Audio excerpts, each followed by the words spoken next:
The rain had stopped just minutes before Queen Camilla stepped out of the palace's east entrance. A thin layer of mist clung to the cobblestones of the courtyard, and the morning air smelled of wet stone and lavender from the nearby gardens. It was supposed to be a quiet day.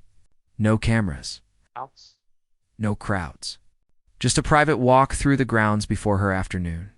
Engagements, but nothing about that. Morning would turn out quiet, standing at attention. Near the iron gates was a young royal guard.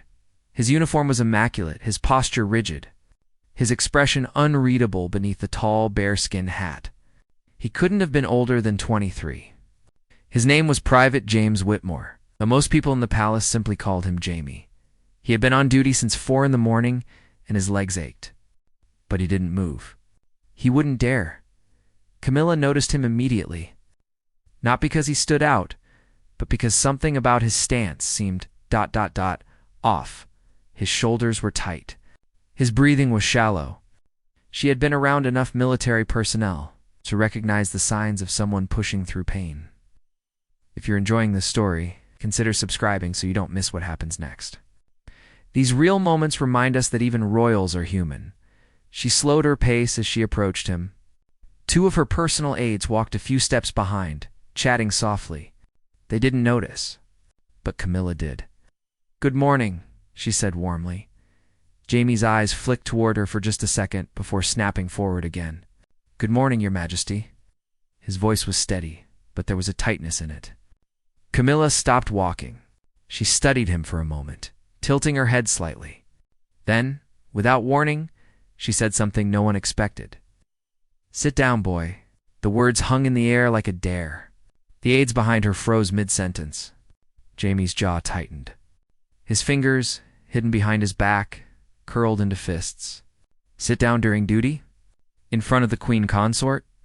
It was unthinkable. It went against every rule, every code, every fiber of his training. But Camilla didn't move. She just stood there, her expression calm but firm, waiting. For a long moment, no one spoke. The only sound was the distant coo of pigeons and the soft rustle of leaves in the breeze. Jamie's heart pounded in his chest. He felt the weight of the decision pressing down on him. Obey the unspoken rule of the guard and remain standing, or obey the direct command of a member of the royal family.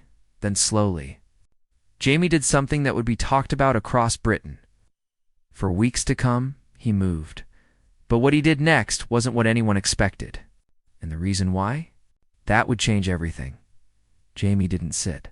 Instead, he took 1 step forward and straightened his posture even more.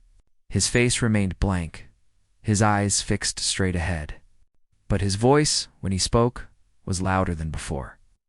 "With respect, Your Majesty, I cannot," the aides gasped. One of them reached for her phone instinctively, though she didn't know why. Camilla's expression didn't change. She didn't look angry. She didn't look offended. If anything, she looked ... curious. "And why is that?" she asked, her tone soft but direct. Jamie swallowed hard. His throat felt dry. He had never spoken to royalty before, not like this. But something in her voice told him she wasn't testing him. She genuinely wanted to know. "Because, ma'am," he said carefully, "if I sit, I fail my duty. And my duty is to protect you." Camilla's eyes narrowed slightly, but not in anger. In understanding, she took a small step closer. "You're in pain," she said. It wasn't a question. Jamie's jaw clenched. He didn't answer. He didn't need to. His silence said everything. "How long have you been standing?" she asked. "Since 0400 hours, ma'am." "5 hours," she said quietly. "And how much longer is your shift?" "3 more hours, ma'am."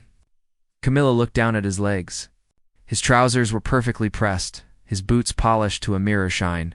But she noticed the way his left knee trembled, just barely. The way his weight shifted ever so slightly to his right side. "What happened to your leg?" she asked. For the first time, Jamie hesitated. His training told him to say nothing, to remain professional, to keep personal matters out of the conversation. But something about the way she asked, the gentleness in her voice, made him speak. "Training injury, ma'am. 2 weeks ago." Doctors cleared me for duty, but it still hurts. Yes, ma'am. Camilla nodded slowly. She glanced back at her aides, who stood frozen, unsure of what to do. Then she looked back at Jamie. I'm going to ask you again, she said, her voice firm but kind. Sit down. Jamie's breath caught. He wanted to. God, he wanted to. His knee was screaming, but everything in him said no. He couldn't. Not here. Not now. Not in front of her. I can't, ma'am, he said, his voice quieter now. I won't. And that's when Camilla did something no one saw coming. She reached into her coat pocket and pulled out her phone. She tapped the screen twice, then held it to her ear. Yes, it's me, she said into the phone. I need Captain Harlow at the East Courtyard. Immediately. Jamie's heart sank. He had just refused a direct order from the Queen Consort. His career was over. His future, gone. All because of his stupid pride. But what happened when Captain Harlow arrived would prove Jamie wrong about everything. Captain Harlow appeared within 3 minutes. He was a tall man with silver hair and a chest full of medals earned over 30 years of service. His boots struck the cobblestones with purpose, and his face was set in a hard, unreadable mask. He saluted Camilla immediately. Your Majesty, Captain, Camilla said, her tone calm but commanding. I need you to relieve Private Whitmore of his post. Jamie's stomach dropped. This was it, the end. He stared straight ahead, refusing to let his face show the panic rising in his chest. But Captain Harlow didn't move. He glanced at Jamie, then back at Camilla. May I ask why, ma'am? Because, Camilla said, her voice unwavering, he's injured. And he's been standing here for 5 hours in pain, and when I ordered him to sit, he refused. Captain Harlow's expression didn't change, but something flickered in his eyes. Respect, maybe, or understanding. He refused a direct order from you. Harlow asked. He did. Harlow turned to Jamie. For a moment, Jamie thought he saw the faintest hint of a smile on the captain's lips. But it was gone as quickly as it appeared. Private Whitmore, Harlow said, his voice sharp. Is this true? Yes, sir, Jamie said, his voice tight. And why did you refuse? Jamie hesitated. Then he repeated the same words he had said to Camilla. 'Cause if I sit, I fail my duty. And my duty is to protect Her Majesty. For a long moment no one spoke. The mist had begun to lift, and the morning sun broke through the clouds, casting long shadows across the courtyard. Camilla stood with her arms crossed, watching Jamie carefully. Captain Harlow stared at him, his face unreadable. Then slowly. Captain Harlow did something Jamie never expected. He saluted him, not a quick formal salute. A slow, deliberate one. The kind given to someone who had earned it. Jamie's eyes widened in shock. Private Whitmore, Harlow said, his voice softer now. You are relieved of your post. Effective immediately. Jamie's heart shattered. He had been fired, dismissed, all because he tried to do the right thing. But then Harlow continued. You are relieved because you have been selected for commendation, for demonstrating exceptional dedication to duty and unwavering commitment to the crown. Jamie blinked. His mind couldn't process the words. Commendation, not dismissal? Camilla stepped forward, her expression warm now, almost motherly. You refused to sit, she said quietly, because you believed your duty came first. That's the mark of a true guardsman. But let me tell you something, Jamie. She used his first name. He felt his throat tighten. Your duty, she continued, is not just to stand. It's to serve. And you cannot serve if you break yourself trying to prove you're strong enough. Jamie's eyes burned. He blinked hard, refusing to let the tears fall. Strength, Camilla said, is knowing when to ask for help. And that's when Jamie finally understood. This wasn't about obedience. It was about trust. Captain Harlow placed a hand on Jamie's shoulder. Come on, lad, he said gently. Let's get you checked out. But Jamie didn't move. He stood there, staring at Camilla, his mind racing. He had spent his entire military career believing that weakness was failure, that asking for help was surrender. And yet, here was the Queen Consort telling him the opposite. Ma'am, Jamie said, his voice hoarse, I don't understand. Why did you stop? Camilla's expression softened even more. She said, "I saw my son in you." The words hit Jamie like a punch to the chest. Camilla rarely spoke publicly about her children. But here in this quiet courtyard, she let her guard down. When Tom was younger, she continued, referring to her son, he broke his wrist during a rugby match. But he didn't tell anyone. He kept playing, kept pushing. And by the time we got him to hospital, the bone had shifted. He needed surgery. All because he thought asking for help made him weak. She paused, her eyes distant for a moment. "I don't want that for you," she said. Looking back at Jamie, "I don't want you to break yourself trying to prove something that doesn't need proving." Jamie felt something crack inside him. Not his body, but the wall he had built around his heart, the one that told him he had to be perfect, that he had to suffer in silence, that vulnerability was failure. "Thank you, ma'am," he whispered. Camilla smiled. Then she did something that shocked everyone, including Captain Harlow. She reached out and gently touched Jamie's arm. "You've already proven yourself," she said. "Now let someone help you." Jamie nodded, and for the first time in 5 hours, he allowed himself to relax.